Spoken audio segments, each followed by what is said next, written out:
올 연말까지 몇 번 이제 설교를 전할 수 있는 시간들이 제한되다 보니까 한 번 한 번 동안에 뭔가를 이제 많이 전하고 싶은 생각도 있고 또 잘하고 싶은 생각도 있으니까 요즘 제가 공부를 하기 시작했어요. 그러니까 뭘 많이 이제 읽고 고민을 하다 보면 하고 싶은 얘기가 점점 많아져요. 그러니까 내가 공부한 걸 티내야 되잖아요. 그러니까 알고 있는 걸 좀 나타내야 되잖아요. 그러니까 자꾸 이제 원고가 길어지기 시작하는 거예요. 그래서 마음이 지금 되게 막 조급해요. 이거 짧게 해야 되는데 하고 싶은 얘기가 너무 많은 거죠. 큰일 났습니다. 그리고 이제 기회가 또 없을 것 같고 뭐 이런 생각들이 드니까 자꾸 그래요. 이것도 지금 쓸데없는 얘기인데 쓸데없는 얘기 하지 말고 얘기 나누겠습니다. 자, 지금부터 이번 주부터 우리가 3주 동안 함께 하고자 하는 것은 하박국입니다. 베드로전서를 마무리 짓고 이제 하박국으로 넘어가는데 이런 생각이 들잖아요. 왜 하박국인가? 왜 하박국을 선택했는가? 앞으로 3주 3번에 걸쳐서 하박국을 나누게 될 텐데 그리고 하박국을 마치고 나면은요 추석 지나고 나서 디모데 전후서를 하려고 합니다. 디모데 전후서. 그건 그때 가서 또 얘기하겠지만 디모데 전후서는 저희 굉장히 특별한 책이기도 하고 특별히 제가 제 인생 가운데서 마지막 설교를 해야 된다면 저는 디모데후서 3장을 아마 설교할 것 같아요. 그래서 그런 의미에서 아마 디모데 전후서를 좀 다루게 될 거예요. 자, 왜 하박국인가인데요. 저의 고민은 여기서 출발합니다. 우리가 베드로 전서를 통해서 나눈 핵심은 무엇이었습니까? 나그네로 살아가는 삶이었어요.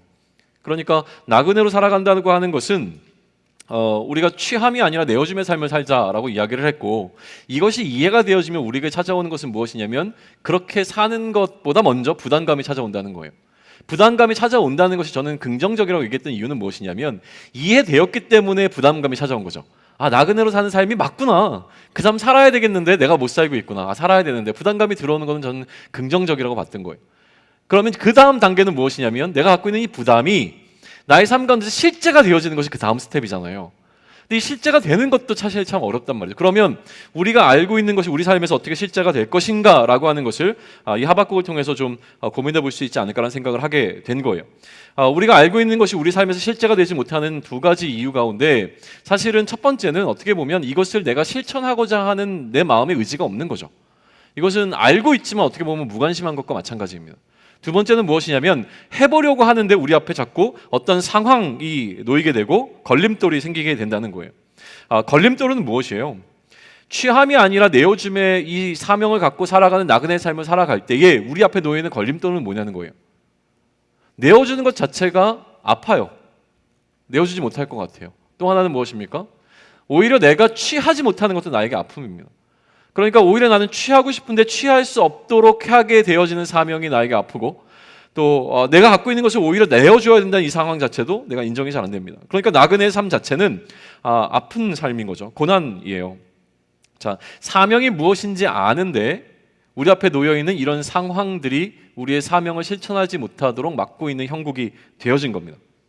그러면 우리에게 지금 필요한 것은 무엇이냐면 어떻게 우리가 갖고 있는 이 사명으로 우리 앞에 놓여있는 삶의 정황, 다시 얘기하면 우리의 삶의 상황들을 뛰어넘을 수 있을 것인가를 고민해보는 게 그게 이제 우리에게 주어진 그 다음 스텝이라는 생각이 든 거예요. 저는 개인적으로 이 사명과 상황이라고 하는 이 두 가지 대립되는 구도 속에서 무엇이 승리하는가의 문제는 사이즈로 이해합니다. 사명이 이기는가 상황이 이기는가라고 하는 것을 저는 사이즈로 이해한다는 거예요. 무엇이냐면 무엇이 무엇을 압도하는가의 문제라는 거예요. 사명이 상황을 압도하는가 아니면 상황이 사명을 압도하고 있는가의 사이즈의 문제로 본다는 거예요. 그러면 이제 우리의 숙제는 무엇이냐면 사명이 어떻게 상황을 압도할 수 있도록 만들 것인가가 우리에게 주어진 숙제라고 하는 것이죠. 저는 두 가지로 생각합니다. 첫 번째는 무엇이냐면 우리의 사명의 크기를 키우면 됩니다. 간단해 보이죠? 사명과 상황이라고 하는 두 가지가 나의 삶 가운데서 저울질하게 될 때에 우리가 이 상황을 극복하기 위해서 첫 번째 해야 되는 것은 무엇이냐면 우리의 사명의 크기를 키우면 된다라고 하는 거예요. 사명의 크기를 키우려면 이 사명의 가치를 높이는 일인데 우리에게 주어진 이 사명이 어떻게 주어진가에 대한 이 가치를 높이기 위해서 우리가 해야 될 것은 무엇이냐면 아는 겁니다. 제대로 아는 겁니다. 뭘 제대로 알아야 하냐면 예수 그리스도의 십자가를 제대로 알아야 합니다. 그리고 예수 그리스도의 부활을 제대로 알아야 합니다. 그리고 하나님이 어떠한 분이신지를 제대로 알아야 하고 예수님이 어떠한 분이신지를 제대로 알면 우리가 갖고 있는 이 사명이 얼마나 가치 있는 것이며 이 사명이 얼마나 큰 것인지를 깨닫게 되어진다는 것이죠. 이거를 위해서 필요한 것이 무엇입니까? 여러분이 로마서를 공부하는 것이고 1대1을 공부하는 거고 그리고 타임라인즈에 들어오는 겁니다. 아셔야 됩니다. 만약에 내 상황을 뛰어넘고 싶다면, 나에게 주어진 사명이 얼마나 값어치 있는 것인가를 알고자 한다면 우리는 알아야 합니다. 힘써 알아야 하는 것이죠. 성경이 우리에게 요구하는 것은 알아야 된다는 거예요. 자, 첫 번째는 무엇이라고 말씀드렸습니까? 사명이 상황을 압도할 수 있도록 사명의 크기를 키우는 것에 관한 이야기를 했습니다. 사명의 가치가 높아지면 우리의 삶의 우선순위가 달라지기 시작합니다. 결국은 우선순위의 문제라는 거예요. 우리가 어디에 먼저 반응하는가가 우리의 관심이 어디에 있는가를 반영하게 되어집니다. 진짜 바쁜데요, 늘 이야기하는 거지만 연애할 시간은 생깁니다. 신기한 일이에요.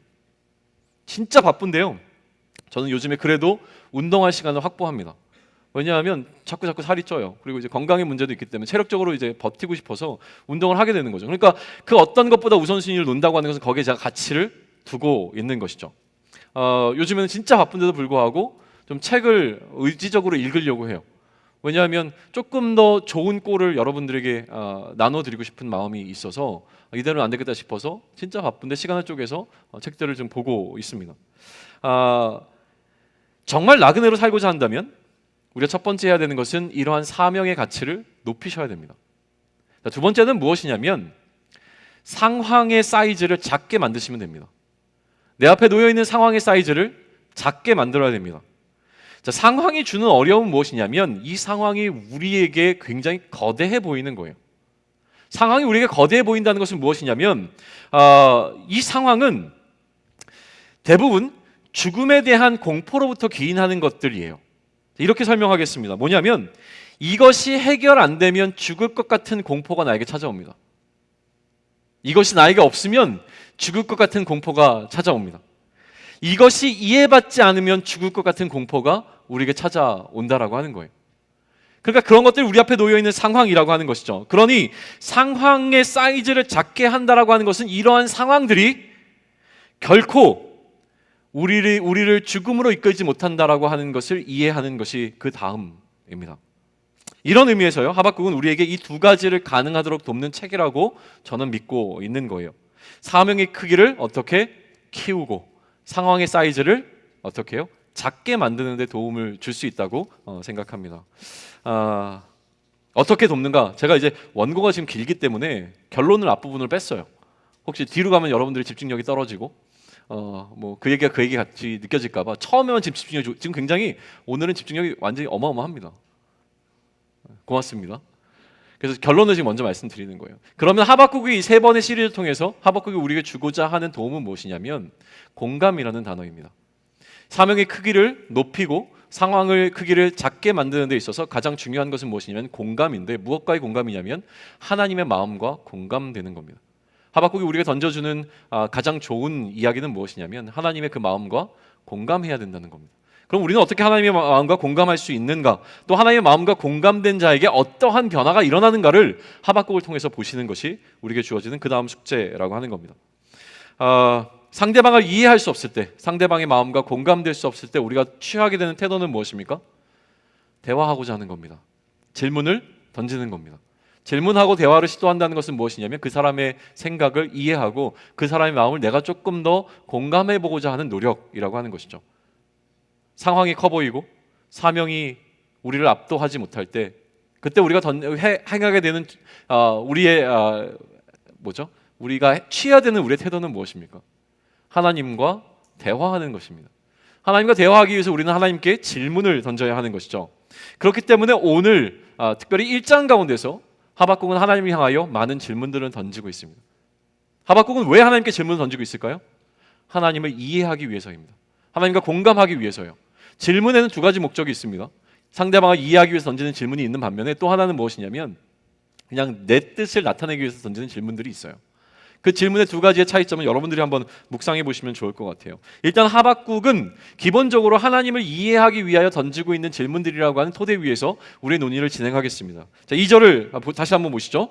2절 찾으시고 우리 같이 한번 읽겠습니다. 자, 시작. 여호와여, 내가 부르짖어도 주께서 듣지 아니하시니 어느 때까지이리까? 내가 강포로 말미암아 외쳐도 주께서 구원하지 아니하시나이다. 자, 하박국은 하나님을 향해서 무엇을 묻고 있나요? 하나님, 언제까지 그러실 건데요? 이 질문이에요. 첫 번째 질문은. 하나님 언제까지 그러실 거예요? 언제까지 내 기도 안 들어주실 거예요. 이게 지금 하박국이 하나님께 던지고 있는 첫 번째 질문입니다. 하나님 도대체 내 기도 언제까지 안 들어주실 건데요? 이걸 묻고 있는 거죠. 이 질문의 근거는 자신이 하나님께 부르짖고 또 부르짖어도 하나님께서 듣지 않으신 것 같은 그 상황을 하나님께 묻고 있는 겁니다. 하박국의 이 부르짖음에 대한 하박국의 기도의 제목, 하박국의 기대는 무엇이었을까요? 강포에서 구원해 주실 것이었습니다. 강포라고 하는 말이 우리가 잘 사용하는 말은 아닌데 사전적인 정의를 보게 되면 굉장히 포악하고 또 무섭고 사나운 어떤 것들을 이야기하는 거죠. 그러니까 굉장히 지금 하박국이 놓여 있는 상황은 공포스러운 상황이었다라고 하는 거예요. 마치 베드로 전서에서 우리가 보았던 것은 무엇입니까? 우는 사자와 같이 달려들고 있는 어떤 그 상황이라고 하는 것이죠. 이런 상황이 우리에게 주는 이 공포 속에서 하박국은 구원해 주실 것을 하나님께 계속 끊임없이 어떻게 했는데 부르짖었는데 기도했는데 하나님 언제까지 내 기도에 이렇게 응답 안 해주실 거예요? 라고 하는 질문을 던지고 있는 것이죠. 또 이 부르짖음은요, 하박국의 간구의 기간이 굉장히 오래되었음에 대한 것이 반영되어 있습니다. 언제까지 안 들어주실 겁니까? 그 기간이 굉장히 오래된 것이죠. 우리의 상황들 가운데서도 내 기대처럼 나의 기도의 제목처럼 하나님께서 안 해주시는 것이 굉장히 오래된 어떤 것들이 존재합니다. 일반적인 것을 예를 들자면 이런 거예요. 통일의 문제. 끊임없이 한국 교회가 또 한국 그리스도인들이 이 남북 통일의 문제를 놓고 끊임없이 기도해 왔습니다. 그런데 하나님께서 그 기도에 응답하셨습니까? 자꾸 상황은 더 안 좋아져 가죠. 우리는 저는 그렇게 민감하지 않은데 오늘 담임 목사님이 칼럼을 썼더라고요. 시국이 어려운데 이 나라를 지금 떠나는 게 옳은가? 뭐 이런 고민을 갖고 칼럼을 쓰셨어요. 나중에 읽어보셔요. 무슨 얘기냐면 해외에서 우리나라를 바라봤을 때 지금 우리나라는 거의 전쟁이 일어나기 일보 직전과 같은 이런 시기라고 하는 거죠. 정말 오랜 기간 동안 몇십 년 동안 한국의 그리스도인들이 통일의 문제를 놓고 기도했는데 하나님께서는 왜 이 기도에 응답하지 아니하시는가라고 하는 것이죠. 질병의 문제를 놓고 이번 토요일 날 교회에서 기도회가 있었습니다. 봄날을 위한 기도회라는 기도를 했었는데요. 질병의 문제를 하나님께서 오랜 기간 동안 해결해 주지 않으시는 그런 상황들이 우리에게는 존재합니다. 연애의 문제 뭐 이런 거 다루지 않으면 좋겠는데 어쨌든 그래요. 우리의 기도가 잘 응답되지 않는 상황들은 우리 누구에게나 있습니다. 하나님께 지속적으로 간구했지만 하나님께서 들어주시지 않는 것 같은 상황을 어떻게 이해할 것인가라는 거죠. 특별히 내 상황이 너무나 불의하고 내 상황이 너무나 악해 보이는 그 중간에 놓여 있을 때 하나님을 향한 부르짖음은 더 원망이 섞일 수밖에 없는 것이죠. 하박국의 두 번째 질문이 이어지는데 그게 바로 3절과 4절입니다. 3절과 4절 우리 함께 있습니다. 어찌하여 내게 죄악을 보게 하시며 패역을 눈으로 보게 하시나이까? 겁탈과 강포가 내 앞에 있고 변론과 분쟁이 일어났나이다. 이러므로 율법이 해이하고 정의가 전혀 시행되지 못하오니 이는 악인이 의인을 에워쌌으므로 정의가 굽게 행하여짐이니이다. 자, 질문이 무엇입니까? 하나님, 내가 이 죄악과 패악을 도대체 왜 봐야 하는 건데요? 라는 질문이죠. 내가 지금 이 상황을 하나님 왜 경험해야 되는 건데요? 첫 번째 질문은 무엇이었습니까? 하나님 언제까지 내 기도 안 들어주실 건데요? 두 번째 질문은요, 하나님 도대체 내가 이 상황을 왜 경험해야 되는 건데요? 왜 그런데요? 두 번째 질문은 첫 번째 질문과 연결이 되어져 있습니다. 첫 번째 질문이 이 상황 가운데서 건져주지 않는 하나님을 향하여 던져진 질문이라면 지금 두 번째 질문은 무엇입니까? 그 상황 자체에 주목하고 있는 거예요. 이 상황은 어떻다고요? 이 상황이 왜 나에게 일어났는지를 묻고 있는 거예요. 거기에는 뭐가 깔려 있습니까? 이 상황은 나에게 결코 일어나면 안 되는 상황이었다는 거예요. 그런데 이 상황이 도대체 하나님 왜 나에게 일어났는지 나는 이해가 안 됩니다. 설명해 주세요 라고 하는 것이죠. 이것은요, 이러한 악한 상황이 어떻게 일어날 수 있는가를 묻는 질문과는 좀 다른 질문이에요. 이게 굉장히 약간 복잡하고 헷갈리는데요. 뭐냐면 이런 상황, 다시 얘기하면 악한 상황이 어떻게 우리 인생 가운데 존재할 수 있습니까를 묻는 질문은 세상에 어떻게 악이 존재할 수 있는가라고 하는 굉장히 중요한 질문 가운데 하나입니다. 기독교의 반증 쪽에서 굉장히 중요하게 사용되는 질문이에요. 하나님이 존재하신다면 어떻게 세상 가운데 악이 존재할 수 있는가? 하나님이 세상을 창조하셨다면 이 땅 가운데 어떻게 악이 들어올 수 있는가라고 하는 이 질문들은 굉장히 중요한 주제란 말이죠. 그런데 지금 하박국이 묻고 있는 건 그거는 아니에요. 하박국은 지금 무엇을 묻고 있냐면 하박국의 질문의 출발점은 어떻게 악이 존재할 수 있는가를 묻고 있는 건 아니에요. 이미 악은 존재할 수 있다라고 하는 것은 전제되어 있습니다. 그런데 악이 존재할 수 있는데 이 악은 누구에게요? 나에게는 일어나면 안 된다는 거예요. 그 지점이 이해되십니까? 지금 하박국이 묻고 있는 질문은 그거라는 거예요. 그러니 어찌하여 나로 이러한 악한 상황을 마주하게 되는지를 묻고 있어요. 하나님, 최소한 악은 존재할 수 있다고 쳐요. 그런데 최소한 이 악이 나에게는 일어나면 안 되는 거잖아요. 이 얘기를 하고 있다는 거죠. 자, 이 상황이 나에게 일어날 수 없는, 일어나면 안 되는 근거는 뭡니까? 이게 굉장히 중요한 부분인데요. 이러한 불평 뒤에 깔려 있는 근거는 뭐예요? 나는 다르다, 나는 특별하다라고 하는 생각이 깔려 있는 거죠. 저는 이것을요, 의인의 특권 의식이라고 부르고자 합니다. 의인의 특권 의식. 누가 쓴 말이 아니라 제가 정의 내린 말입니다. 의인의 특권 의식. 뭔가 멋있지 않아요? 의인의 특권 의식. 예를 들어서 숙제 검사를 합니다. 우리 학창시절로 돌아가 보시죠. 숙제 검사를 해요. 여러분 가운데 한 몇 사람들, 한 5사람은 숙제를 해왔어요. 근데 제가 숙제 검사를 시작을 합니다. 하는데 숙제를 다 안 해갖고 온 거예요. 제가 숙제 검사를 하다가 갑자기 이 끓어오르는 화를 주체하지 못하고 너네 전부 다 책상 위로 올라가! 라고 소리를 질렀습니다. 숙제를 안 해갖고 온 사람들은 책상 위로 올라가는 게 마땅하다고 느껴질지 몰라요. 그런데 문제는 누구에게 있습니까? 숙제를 해갖고 온 그 5명에게 있습니다. 이 5명의 마음 가운데 뭐가 들어와요?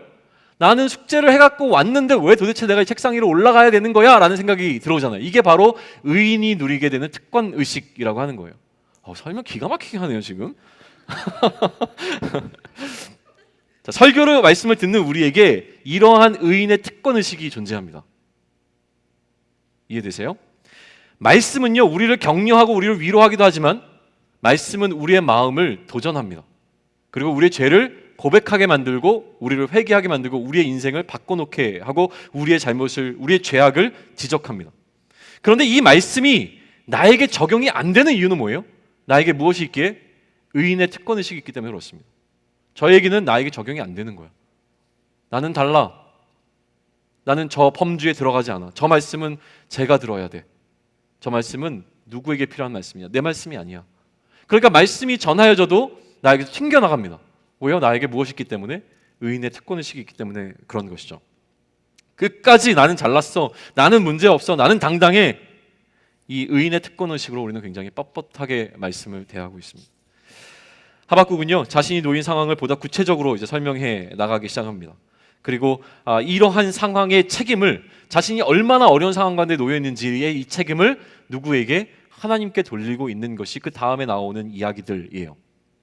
하나님, 나에게 왜 이 죄악과 패악을 보게 하셨습니까? 라고 묻는 것은 하나님 도대체 나에게 왜 이렇게 하셨어요?를 묻고 있는 것이죠.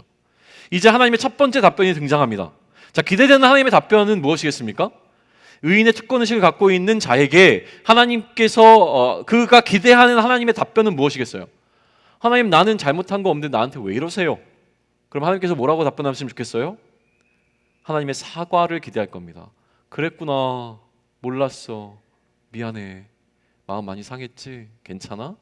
어떻게 하다 보니까 그렇게 됐네? 너무 미안해, 얼마나 힘들었니? 이런 거 기대하는 거잖아요. 우리 하나님께 부르실 때 그런 거 기대하고 부르시는 거 아니에요? 하나님, 도대체 내 인생은 왜 이래요? 그때 하나님께서 내 마음을 위로하시며 만져주시며 괜찮니? 속상하지? 이런 거 기대하잖아요. 그럼 당연히 하박국도 그런 걸 기대하고 하나님께 지금 질문을 던졌을 거란 말이에요. 그런데 하나님의 답변은 달랐습니다.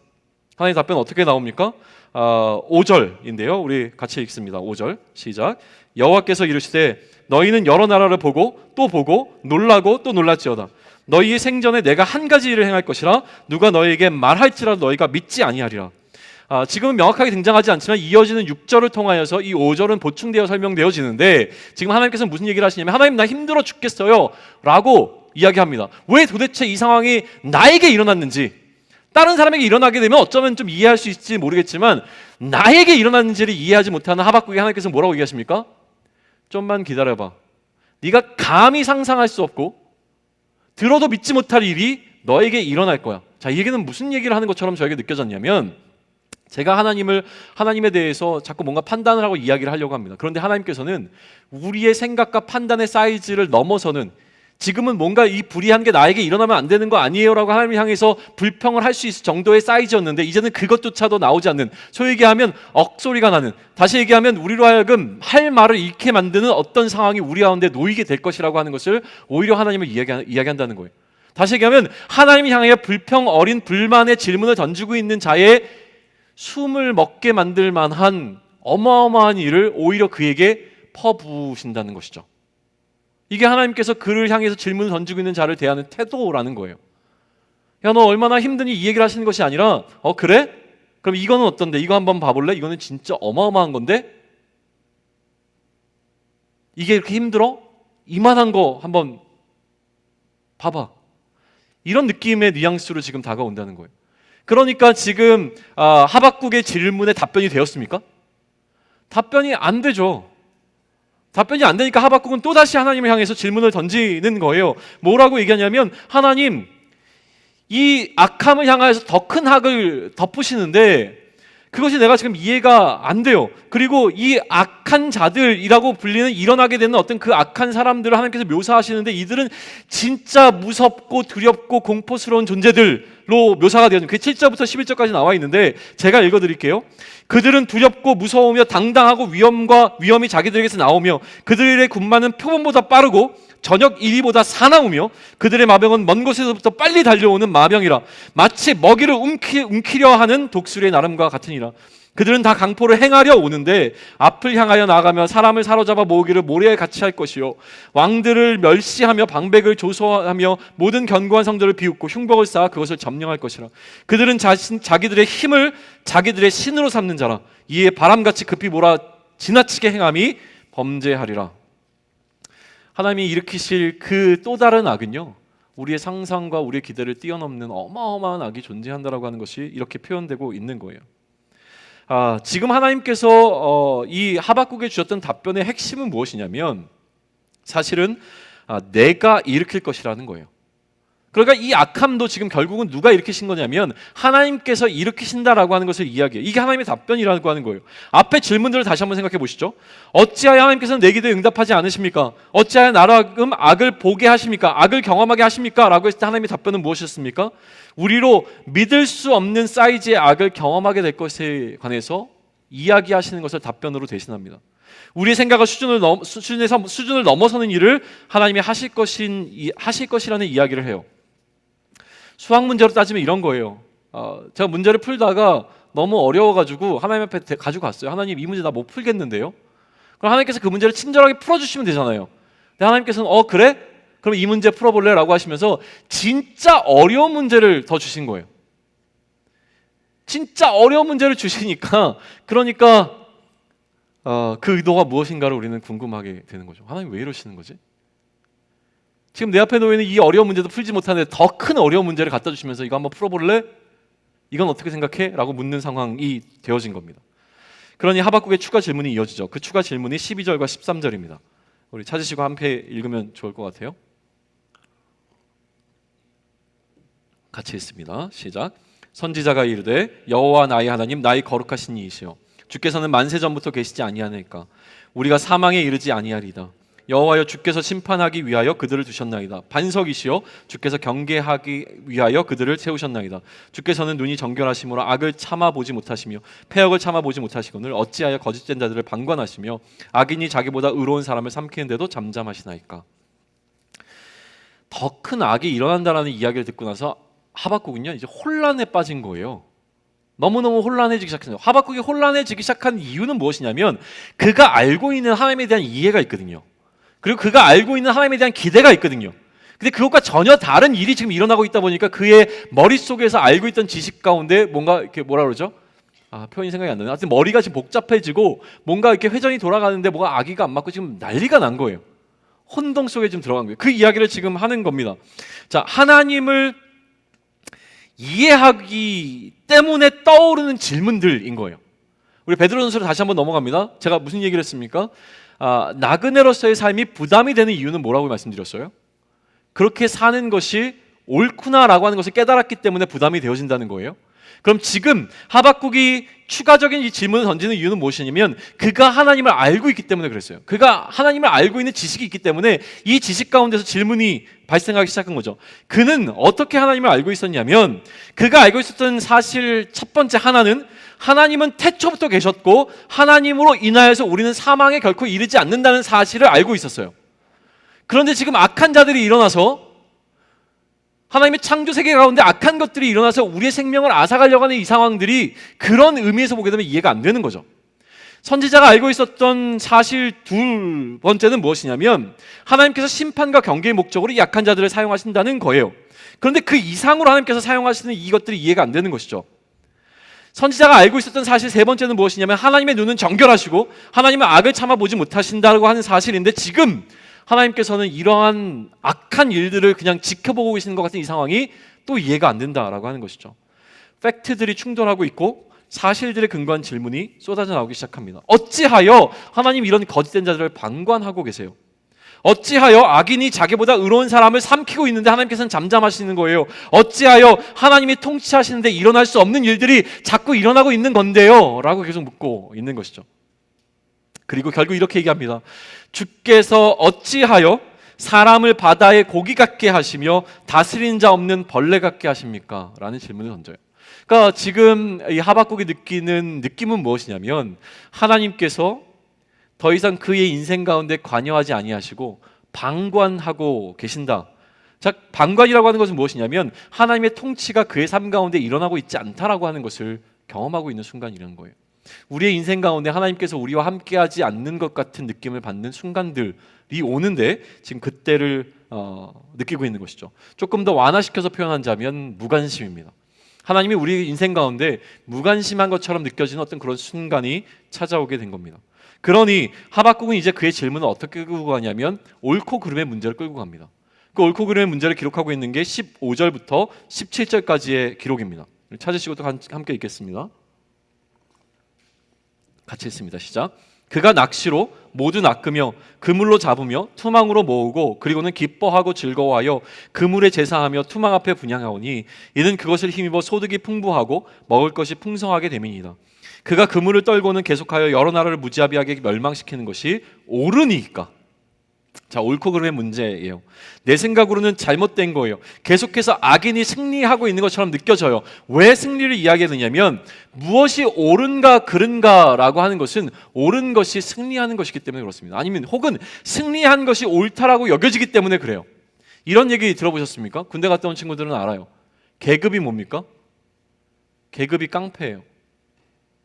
옳고 그름의 문제가 계급이 높은 사람이 하는 이야기가 옳아요. 이것들을 경험하는 공간이 사실은 군대이기 때문이죠. 요즘 많이 달라졌을 거예요. 죄송합니다. 군대 비하 발언이 아닙니다. 다수결은 합리적인 방법인 것 같지만 다수의 폭력이 반드시 존재합니다. 다수가 이야기하는 것이 옳은 것이라고 여겨지지만 사실은 옳지 않을 수도 있죠. 그렇기 때문에 이런 이야기가 우리 교계에서는 있습니다. 뭐라고 얘기하냐면 교인 수가 깡패라는 이야기를 합니다. 우리 지금 공동체의 숫자가 많으면 많을수록 우리가 하는 것이 훨씬 더 옳아 보인다는 거예요. 어떤 작은 사람들이 하는 일은 별로 그렇게 가치가 없어 보이고 많은 사람들이 하는 것이 훨씬 더 가치 있어 보인다라고 하는 것이죠. 지금은 승자가 옳게 여겨집니다. 이긴 사람이 옳아 보여요. 이긴 사람의 신이 더 진짜 신처럼 느껴지는 겁니다. 그러니 어떻게 악인들이 의인들과 싸워서 승리를 거둘 수 있는가? 이것이 옳습니까? 라고 하나님께 물을 수밖에 없는 상황이 왔다라고 하는 것이죠. 그러니 선지자를 가장 힘들게 했던 것은 무엇이냐면 악인의 번성함입니다. 악인이 어떻게 이렇게 잘 될 수가 있죠? 예수 안 믿는 사람들이 어떻게 이 땅 가운데서 이렇게 잘 살 수 있죠? 이런 것들이 지금 힘들게 찾아온 것이죠. 정리해보죠. 지금 하박국의 마음은 무엇이냐면 하나님 왜 내 기도 안 들어주세요? 하나님 나는 이런 상황에 처해 있으면 안 되는 거잖아요 라고 했을 때 하나님께서 뭐라고 계십니까? 기다려봐. 너한테 더 큰 일이 생길 거야. 하나님 그런 일 내가 하나님을 아는데요. 하나님은 그렇게 하시면 안 되는 거잖아요. 악을 일으키시는 분이 아니시잖아요. 하나님 어떻게 그러실 수가 있어요? 하나님 그렇게 하시는 게 옳아요? 이 질문입니다. 질문이 다 정리가 되셨습니까? 네, 이게 지금 하박국이 던지고 있는 질문의 핵심 흐름이라고 하는 거예요. 이 질문을 품고 하박국은 어디로 가냐면 성루로 올라갑니다. 파수꾼이라고 하는 성을 지키는 사람이 올라가 있어야 되는 그 장소로 하박국이 올라갑니다. 올라가서 뭘 하기를 위해서요? 하나님께서 자신의 이 질문에 어떻게 대답하실지를 보고자 하는 거예요. 그래서 그 성루에 올라가는 것으로 2장 1절이 기록되어집니다. 그리고 하나님께서는 그렇게 질문을 품고 성루에 올라가서 하나님의 일하심을, 하나님의 답변을 기다렸던 선지자에게 답변을 하시는데, 그 답변이 바로 2장에 나와 있는 기록입니다. 2장은 우리가 다음 주에 더 자세히 살펴볼 거예요. 5가지의 진노에 관해서, 이라데이라고 하는 진노하시는 하나님에 대한 굉장히 중요한 이야기가 2장에 등장하게 되어집니다. 그리고 3장은 하나님과의 공감되어지는 부분이 등장하는 것이 하박국의 구조라고 한다면, 2장의 전반부는 이 이라데이, 다시 얘기하면 진노하시는 하나님에 관한 5가지 이야기를 하기 전에 이제 먼저 하나님께서 묵시를 통하여 하나님께서 어떻게 하실 것인지를 보여주시는데, 이 묵시를 대하는 태도에 관한 이야기까지가 등장하고 있어요. 우리는 여기까지만 오늘 살펴보고 이제 결론을 맺으려고 하는 겁니다. 2절부터 5절까지의 이야기인데요, 읽지 않고 그냥 넘어가겠습니다. 하나님께서는 묵시를 주시기 전에 몇 가지를 말씀하세요. 첫 번째는 무엇이었냐면, 묵시를 기록하여 판에 명백하게 새기라고 이야기하십니다. 이게 첫 번째예요. 근데 명백하게 새긴 거는 얼마나 명백하게 새겼냐면, 달려가면서도 읽을 수 있을 정도로요. 달려가면서 뭔가를 읽을 수 있다고 하는 것은 글자가 명확하게 적혀 있어야 되는 거죠. 서서 뭐지 이렇게 봐야 되는 게 아니라 달려가면서도 볼 수 있을 정도로 명백하게 기록하라 라고 하는 겁니다. 이것은 무엇입니까? 묵시, 하나님이 하실 일에 대한 확실성, 그리고 이것은 비밀이 아니라 공개되어 있는 것이라고 하는 것이죠. 두 번째, 묵시는 반드시 성취될 것에 관해서 이야기하십니다. 이제 하나님께서 2장을 통해서 주시게 된 그 약속, 그 묵시는 반드시 성취될 것인데, 이 묵시는 정한 때가 있습니다. 그리고 그때는 속히 이룰 것이라고 이야기하고 있고, 반드시 이루어진다라고 하는 이야기를 해주세요. 자, 첫 번째는 묵시는 명백하게 새겨져야 되는 것이고, 두 번째는 묵시는 반드시 성취된다는 것이었다면, 세 번째 묵시를 대한 태도는 무엇이냐면, 비록 더딜지라도 기다리라 라는 이야기를 하세요. 비록 더딜지라도 기다리라. 근데 여기서 우리는 하나 기억해야 됩니다. 하나님께서는 지체하지 않고 반드시 응하겠다라고 이야기를 하셨어요. 자, 하나님의 이 묵시는요, 지체됨 없이 딜레이 되지 않아요. 딜레이 되지 않고 바로 이루어질 거예요. 그런데 우리가 기다려야 되는 이유는 무엇입니까? 지체되지 않았잖아요. 지체되지 않았는데 우리는 왜 기다려야 되죠? 이 차이를 구별하셔야 돼요. 하나님의 계획 속에서는, 하나님의 플랜 속에서는 이 일은 지체된 적이 한 번도 없습니다. 그런데 뭐가 문제입니까? 우리의 마음이 문제라고 하는 거예요. 우리는 우리의 기준이 있어요. 더디다라고 하는 것은 우리 기준이에요. 왜 아직도 남북이 통일되지 않았습니까? 하나님 너무 더디게 일하시는 거 아닙니까? 하나님의 플랜 속에서는 아니라는 거예요. 우리가 이해할 수 없지만 하나님의 계획 가운데서는 정하신 때가 반드시 있다라고 하는 것을 신뢰해야 된다라고 하는 것이죠. 원래 계획된 시간이 오차 없이 진행되고 취소되지도 않고 반드시 응한다라고 하는 것을 이야기를 하세요. 이 중에서 우리가 사실은 이 이후에 하나님께서 그 묵시를 이야기하시는데, 이 묵시 가운데서 오늘 결론을 맺기 위해서 가져와야 되는 한 가지가 있는데, 그것은 무엇이냐면, 하나님께서는 이 악을 반드시 심판하실 거라고 하는 거예요. 이것만 가져와서 이야기를 합시다. 근데 이 심판, 하나님께서 악을 심판하시는데, 이 악을 심판하시는 것은 삶과 죽음의 문제로 다뤄지게 됩니다. 그러니까 죽느냐 사느냐의 문제예요. 그러다 보니까 4절에서 하나님께서는 뭐라고 얘기하시는지를 한번 보면 좋겠는데, 우리 4절 찾으시고 같이 읽죠. 굉장히 유명한 본문입니다. 4절 같이 읽습니다. 시작. 보라, 그의 마음은 교만하며 그 속에 정직하지 못하나 의인은 그의 믿음으로 말미암아 살리라. 지금 논의는 살고 죽는 문제예요. 자, 의인은 살아요. 그리고 누구는 죽습니까? 악인은 죽습니다. 의인은 어떻게 삽니까? 믿음으로 말미암아 살아요. 의인은 어떻게 죽습니까? 그의 교만함과 정직하지 못함 때문에 죽습니다. 이 비교 가운데서 보게 된다면 믿음과 대조되고 있는 건 뭐예요? 교만함과 정직하지 않음이에요. 이것만 좀 잘 기억하시면 좋겠습니다. 믿음에 대응되고 있는 개념이 뭐예요? 교만함과 정직하지 않음이에요. 교만하고 정직하지 않는 것이 어떻게 믿음의 문제와 연관되어지는가를 우리는 고민해 볼 필요가 있다라고 하는 거예요. 우리가 살기 위해서는 이 믿음이 있어야 하고요, 우리가 살기 위해서는 우리는 교만하면 안 되고 정직해야만 하는 겁니다. 그럼 우리가 정직하고 교만하지 않는 것이 어떻게 우리가 믿음을 갖고 있는 것과 연관이 되어 있는지를 이해하는 것이 중요하다라고 하는 겁니다. 결론을 맺어갈 텐데요. 우리 질문의 출발점으로 돌아가 보겠습니다. 지금 가장 큰 문제는 무엇이었습니까? 시간이 지체되고 있는 것처럼 느껴지는 거였어요. 하나님의 계획은 딜레이 되지 않는데도 불구하고 우리의 마음 가운데는 이게 정말 늘 어려운 건 그거예요. 내가 지금 죄송합니다. 혹시 아파요. 처음에 아프면 낫겠지라는 생각을 합니다. 근데 점점 이 악한 것이 낫지 않고 시간이 흘러가면서 더 악화되어지게 가게 되면 우리의 믿음이 흔들리기 시작해요. 이러다 나 죽는 거 아니야? 이 생각을 하게 되는 거죠. 하나님께서 제 인생을 책임져 주실 거 저는 믿습니다. 그런데 기간이 길어지면 길어질수록 이러다 어떻게 되는 거 아니야? 이런 생각이 요즘 들어와요. 아시는 분들 알 거예요. 그런 거예요. 그러니까 우리에게는 이 시간의 흐름이라고 하는 것이 우리의 마음을 흔들어 놓게 되어지는 가장 강력한 무기가 되어진다는 거예요. 이때 우리는 타협하려고 합니다. 이때 타협하려고 해요. 기다림에 지쳐갈 때쯤 우리는 타협하려고 합니다. 뭐와 타협합니까? 뭔가 더 힘있고 이 문제를 해결할 수 있는 어떤 세상의 것과 타협하려고 합니다. 그러다 보니까 다니엘서를 이야기하고 있는 그냥 유명한 책 가운데 하나인데 불의한 시대의 순결한 정의라고 하는 책이 있는데 그 가운데서 뭘 얘기했냐면 이 표현 자체가 좋아서 제가 기억하고 있는 건데 자신을 더럽히지 않을 용기라고 표현을 해요. 그러니까 다니엘에 있었던 것은 무엇이냐면 자신을 더럽히지 않을 용기에 관한 이야기를 해요. 그러니까 우리는 이 기다림 속에서 어떤 용기가 필요하냐면 우리를 더럽히지 않은, 다시 얘기하면 하나님만 순전하게 바라볼 수 있는 용기가 필요하다고 하는 것이죠. 이 기다림 가운데 우리는 그 용기가 필요한데 점점 이것이 잃어버리게 되어집니다. 지금 우리가 놓여있는 본문의 위치는 어디냐면 첫 번째 답변과 두 번째 답변 사이에 놓여 있는 게 맞아요.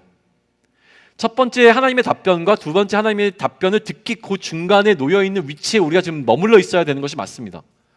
우리의 인생 가운데서 우리의 상황이 우리를 힘들게 하고 우리의 사명을 오히려 우리의 상황이 압도하려고 할 때에 우리가 놓여있는 우리의 삶의 자리는 어디냐면 이 하나님의 첫 번째 답변과 두 번째 답변의 사이에 놓여 있는 거예요. 이 사이에 놓여 있는 자의 위치는 어디였습니까? 성루였다는 거예요. 하나님의 답변을 듣기 위하여 질문을 안고 파수꾼의 자리로 올라가는 그 자리가 지금 우리가 그런 삶의 자리에 놓여 있을 때 올라가야 되는 자리라고 하는 것을 이야기하는 겁니다. 첫 번째 답변의 역할은 무엇이었냐면 오히려 하박국을 더 혼돈선으로 끌고 가서, 잘 이해하셔야 돼요. 하박국에는 질문이 있었습니다. 근데 거기에 대해서 하나님이 답변을 하셨잖아요. 근데 이 답변이 어떤 역할을 했어요? 하박국의 질문에 답을 줬습니까? 아니었어요. 오히려 하박국을 더 혼돈 속으로 끌고 갔어요. 이해되셨습니까? 그 이해할 수 없는 혼돈과 하나님을 향한 질문을 안고 그 다음에 하박국은 어떻게 했습니까? 하나님의 답변을 듣기 위해서 올라갔다라고 하는 거예요. 우리는요, 악에 대한 이야기들을 해야 되는데 이거 다 날리는 게 좀 아깝기는 하네요. 그래도 날려야 될 것 같아요. 할까요? 날리고 다음 시간에 할게요. 눈빛이 별로. 고난의 여러 가지 종류가 있는데 이것들에 관한 이야기예요. 그러니까 악이 왜 존재하는가, 그리고 악이 존재하는 것에 대한 여러 가지 설명들이 사실은 있거든요. 이거를 공부하느라고 시간을 굉장히 많이 보냈는데 이야기하는 게 별로 지금 상황에는 맞지 않는 것 같아요. 다 날려버리고 2페이지나 날렸습니다. 그리고 이야기를 그 마무리를 짓죠. 왜냐하면 지난주에 제 설교가 너무 길었어요. 그래서 미안한 마음에 오늘 선물로 드립니다. 그리스도인에게만 특별히 계획된 고난이 있다는 것에서 우리 논의를 다시 한번 이어가죠. 그리스도인이 경험하는 고난의 마땅함을 우리는 이야기했어요. 그게 베드로전서에 얘기한 거예요. 나그네로 살아가는 동안 우리 앞에 고난은 반드시 놓일 것이다, 마땅하다 이야기를 해요. 그러면 이 고난을 이야기할 때 우리는 뭘 얘기합니까? 예수님께서 받으신 고난을 생각해라. 그런데요, 사실 우리의 삶 가운데요, 예수님이 고난을 받으셨다는 사실이 우리 앞에 놓여있는 고난을 우리가 감당할 수 있도록 만들어주는 위로가 잘 되지 못하는 게 사실이라고 하는 거예요. 내 앞에 고난이 딱 놓였을 때, 그런 상황이 놓였을 때 예수님도 이 고난 감당하셨으니까 나도 이 고난을 기쁨으로 받아야지, 이 생각이 들어오느냔 말이에요. 그 들어오지 않으니까 사실은 고난을 피해가고 싶고, 그러니까 우리가 알고 있는 하나님에 관한 지식이, 우리가 알고 있는 이 사명이 상황을 압도하지 못하잖아요. 상황을 피해가고 싶은 생각이 더 크니까요.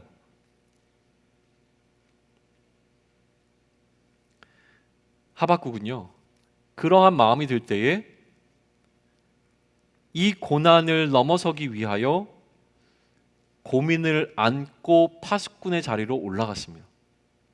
저는 별거 아닌 것 같은 이 행동에 우리의 마음을 좀 담으면 좋겠습니다. 고민을 안고 파수꾼의 자리로 올라간 하박국입니다. 그는 거기서 기다리기 시작했습니다. 뭘 기다렸습니까? 하나님의 답변을 기다렸죠. 하나님께서는 반드시 답변을 주실 거고 그 답변이 다음 주 우리가 나눌 이야기인데, 그러면 이 답변을 기다리는 자의 태도에 관한 것으로 오늘 우리의 이야기를 결론 맺고자 하는 거예요. 기다리는 자에게 필요한 것은 무엇입니까? 오직 의인은 믿음으로 살리라 라고 얘기했습니다. 이것을 통해서 우리는 기다리는 자에게 믿음이 전제되어 있음에 관한 이야기를 끌어오고 싶은 거예요. 기다리는 자에게는 반드시 하나님을 향한 믿음이 있어야 됩니다. 하나님을 향한 신뢰가 살아 있어야 되는 것이죠. 하나님을 향한 신뢰가 무너져 갈 때, 하나님을 향한 믿음이 무너져 갈 때, 그때 문제가 발생하는 겁니다. 우리의 믿음을 흔드는 상황은 어떤 상황입니까? 시간이 점점 길어져요. 하나님이 내 인생 가운데 내 인생을 다스리시지 않는 것 같아요. 내 인생에 하나님이 존재하지 않는 것 같아요. 하나님은 다른 사람의 하나님이지만 나의 하나님이 아닌 것 같아요. 나의 믿음이 흔들리기 시작한다고 하는 것이죠. 그러니 파수꾼의 자리에서 기다리는 자에게 필요한 첫 번째는 무엇입니까? 믿음이라고 하는 것이죠. 두 번째는 무엇이냐면 정직입니다. 정직. 하나님 나에게 어떻게 이루실 수 있어요? 라고 하는 이야기를 우리 가운데서 누가 하나님 앞에 할 수 있겠습니까?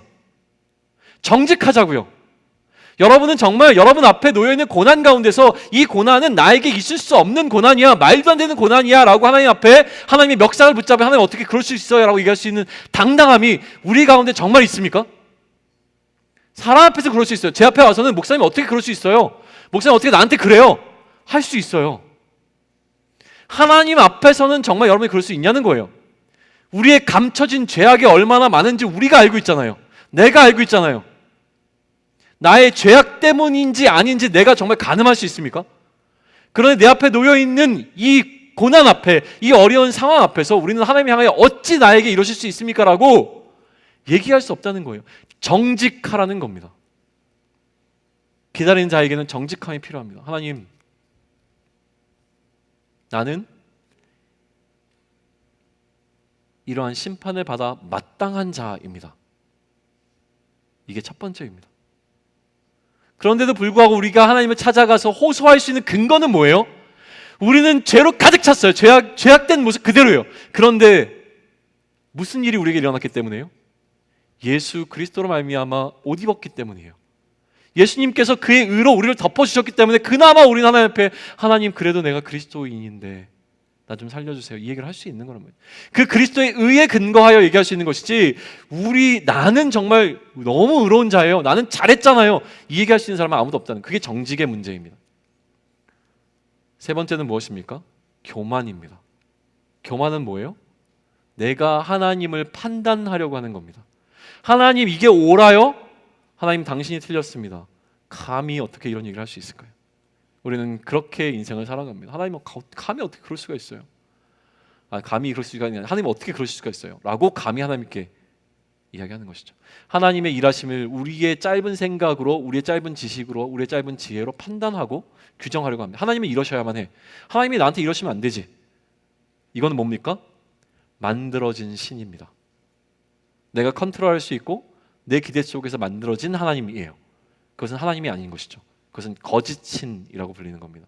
그게 바로 우상입니다. 내 마음대로, 내가 하고 싶은 대로, 내가 원하는 대로 해주는 그 신은 거짓된 신이라고 하는 것이죠. 그러니 우리는 인정해야 됩니다. 겸손해야 하는 것이죠. 내가 하나님의 생각을 다 이해할 수 없습니다. 그러나 내가 오직 이해할 수 있는 것은 하나님은 사랑이라고 하는 그 사실입니다. 하나님께서 하시는 것이 옳습니다 여야 된다는 거예요. 하나님 이게 옳아요가 아니라 하나님께서 하시는 것이 무엇이든지 간에 그것이 바로 옳은 것입니다 라는 고백을 하는 것이 이 파수꾼의 자리에서 기다리는 자의 마지막 태도라고 하는 것입니다. 이렇게 이 세 가지의 마음을 품고 파수꾼의 자리에 앉을 때, 언제요? 하나님의 첫 번째 답변과 두 번째 답변 사이에 놓여있는 우리의 삶의 정황 가운데서 하나님을 더 이해하고 하나님을 더 알기 위해서, 하나님을 더 공감하기 위해서 우리가 해야 되는 것은 기다림인데, 이 세 가지의 마음으로 기다려야 된다라고 하는 거예요. 여러분이 어떤 삶의 정황 가운데 놓여 있는지 잘 모르겠습니다. 그러나 우리 인생 가운데서 반드시 하나님을 향하여 이런 질문이 떠오르게 되어지는 순간들이 있습니다. 그때 우리는 하나님을 향하여 이 세 가지 마음을 품고 기다려야 된다는 것이죠. 그러면 그때 어떻게 되어집니까? 하나님의 마음과 공감되어지는 순간이 찾아오게 되어줍니다. 우리가 하나님의 마음을 공감할 수 있으면, 다시 얘기하면 하나님의 마음을 이해할 수 있으면 나의 상황이 달라지지 않아도 내 안에 샬롬이 찾아옵니다. 왜냐하면 하나님께서 내 인생을 어떻게 이끌어 가실지에 대한 충분한 이해가 이루어지기 때문입니다. 이 공감이 너무나 중요한 거예요. 그래서 이 공감을 굉장히 멋있게 표현하면서 마치도록 하겠습니다. 깊은 고민과 오랜 기다림 끝에 마주하게 되어지는 하나님의 마음. 멋있지 않아요? 깊은 고민과 오랜 기다림 끝에 우리가 마주하는 것은 하나님의 마음입니다. 그 마음과 공감되어지는 우리의 삶이 되기를 축원합니다. 네, 축원합니다. 우리 같이 일어나셔서 좀 찬양하면 좋을 것 같아요.